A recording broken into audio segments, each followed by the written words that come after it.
Charlotte, Emily ve Anne Bronte kitap sayıları az olmasına karşın dünya edebiyatına klasikleşen kitapları yazmayı başarmış kardeşlerdir.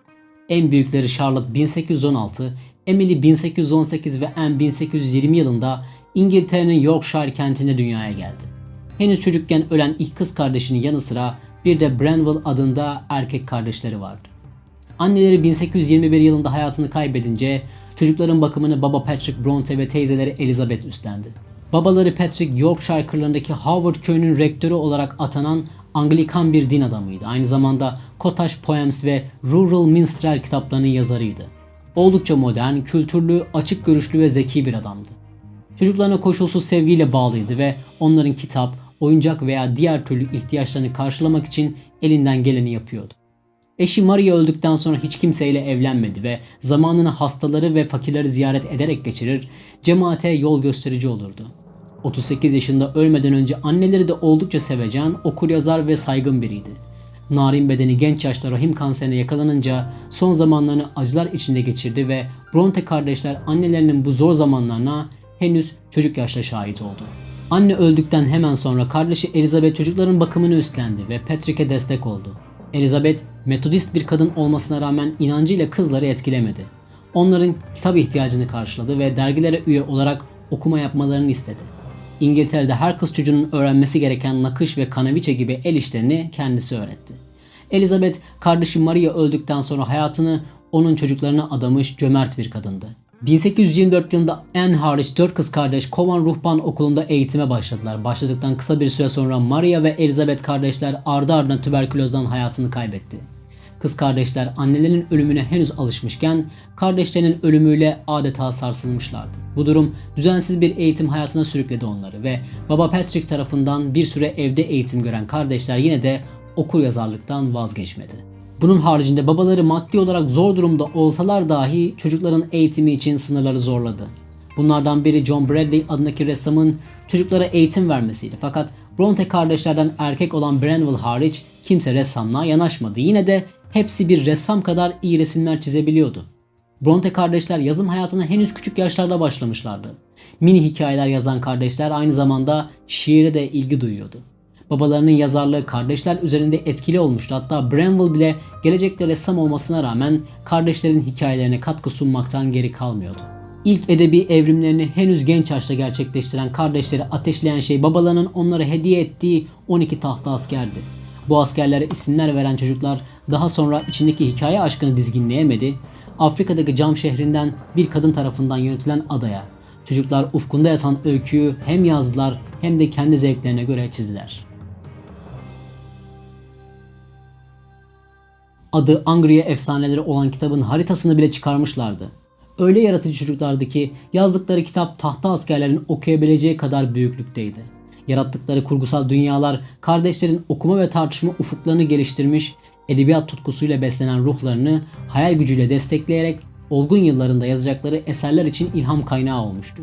Zor başlayan yaşamlarında acıyı kullanmak yerine zihinlerinde yatan hayal gücünün mimarı oldular. Eğitim hayatları bölük pörçük ilerliyordu. Charlotte 1831-32 yılları arasında özel bir okula gitti ve birkaç yıl sonra Brüksel'de Konstantin Heger ile karısının işlettiği bir okulda öğretmenlik yaptı. Burada Heger'e karşılıksız aşk besleyen Charlotte zaman buldukça ona mektup yazdı ama hiçbir zaman mektuplarına karşılık bulamadı. Bu dönemde Emily de Halifax'ta öğretmen olmuştu. Anne ve Branwell beraber eğitim gördüler ama Branwell portre ressamlığını seçerken Anne yazar olma hayali kuruyordu. Erkek kardeşin çalıştığı yerde işverenin eşiyle adı çıkması kız kardeşleri de etkilemişti. Anne ve Emily okul açıp eğitim vermek için bir işe girişmişlerdi ama Branwell'ın ortaya bıraktığı kötü ün kızları işten etmişti. Kardeşler hararetli ve hareketli geçen bu dönemde bir araya gelmekte sıkıntı çektiler ta ki onlara annelik yapan teyzelerinin ölümüne kadar. Bu durum kardeşlerin yeni bir travma yaşamasına sebep oldu. Her ne kadar 20'li yaşlarında olsalar da oldukça etkilenmişlerdi ve bu tarihten sonra da kardeşlerin yazım hayatı büyük bir değişime uğradı. Elizabeth kardeşinin çocuklarına annelik yapmıştı ve bir anne gibi bütün mal varlığını çocukları olarak gördüğü kardeşlere bıraktı. Bu para kardeşlerin çalışma mecburiyetine son verecek kadar büyüktü. Böylece zihinlerde yatan romanlar için ilk adım atılmıştı. Charlotte, Heger'in okulunda öğretmenlik yaparken Profesör adında bir romana başlamıştı. Birlikte okul açma fikri de Branwell sayesinde suya düşünce hep birlikte kitap yazma işine soyundular. Elizabeth'ten kalan paranın verdiği güçle Poems by the Curor, Alice and Acton Bell adında bir kitap yayınladılar. Fakat bu teşebbüs son derece başarısızlıkla sonuçlandı. Yine de Bronte kardeşler pes etmedi. Zihinlerde dolaşan kitaplar artık kağıda dökülmüştü. Aynı anda Charlotte Profesör kitabını, Emily Uğultul Tepeler kitabını ve Anne de Agnes Grey adlı kitabını bitirdi. Yayıncıya gittiklerinde Emily ve Anne'in kitapları basıma kabul edilmişti fakat Charlotte için aynı şey söz konusu değildi. Bu durum her ne kadar Charlotte'ı üzse de içinde yanan yazarlık ateşini söndürmedi ve bir yazarda olması gereken bütün imkanların sahibi olduğunu biliyordu. Kısa bir süre içinde Jane Eyre adlı kitabını editörlere teslim etti ve bu sefer büyük bir beğeni kazanan roman yayına hazırlandı. Eser yayınlandıktan kısa bir süre sonra büyük bir başarı kazanmıştı. Jane Eyre kitabı Victoria dönemindeki İngiltere'yi ve farklı sınıftan gelen iki kişinin yaşadığı aşkı anlatan toplumsal tarafı da ağır basan bir romandı. Toplum içinde yaşanan dini baskının ve insanlar arasındaki sınıfsal çatışmanın anlatıldığı romanda gerçekçilik ön plandaydı. Uğultul Tepeler kitabı birçok eleştirmenin büyük beğenisini kazanan ama aynı zamanda endişeyle yaklaşılan bir romandı. Eleştirmenlere göre Emily kesinlikle bir dahiydi. Kontrol mekanizması daha fazla gelişmiş olan Emily'nin otistik olabileceği bile düşünülmüştü. Tuhaf olduğu kadar dehşet uyandıran bir romandı ve burada anlatılan aşk hikayesi kesinlikle örnek alınacak cinsten değildi. Agnes Grey ise Anne mürebbiyelik yaptığı dönemden aldığı ilhamla yazmıştı. Bu kitap dönemin İngiltere'sindeki sosyolojik ve toplumsal olaylara değinerek sınıfsal ayrımlara ve birey olma yolculuğunda genç bir insanın yaşadığı zorluklara değinir. Kardeşler arasındaki geri planda kalan bir kitap olmasına karşın edebiyat eleştirmenleri tarafından büyük bir beğeniyle karşılanmıştı. Dönemin İngiltere'sinde kadınların kitap yazması hoş karşılanmıyordu. Birçok büyük İngiliz yazar gibi Bronte kardeşler de kitaplarını kendi ismiyle değil, takma isimlerle yayınlamıştı.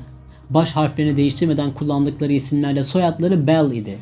Charlotte Currer Bell, Emily Alice Bell ve Anne Acton Bell ismiyle kapağa taşınmıştı. Kitaplar yayınlandığında Charlotte 31, Emily 29 ve Anne 27 yaşındaydı. Her kardeş birbirinden yetenekliydi ve her biri birbirinden de farklıydı. Bu hem yazım aşamasında belli oluyordu hem de yaşantılarında. Edebiyat tarihinin en başarılı grubu olarak nitelendirildiler ve bu söylemler boşa değildi. Fakat ilk iki kardeşlerin yaşadığı kaderi ne yazık ki diğer kardeşler de yaşayacaktı.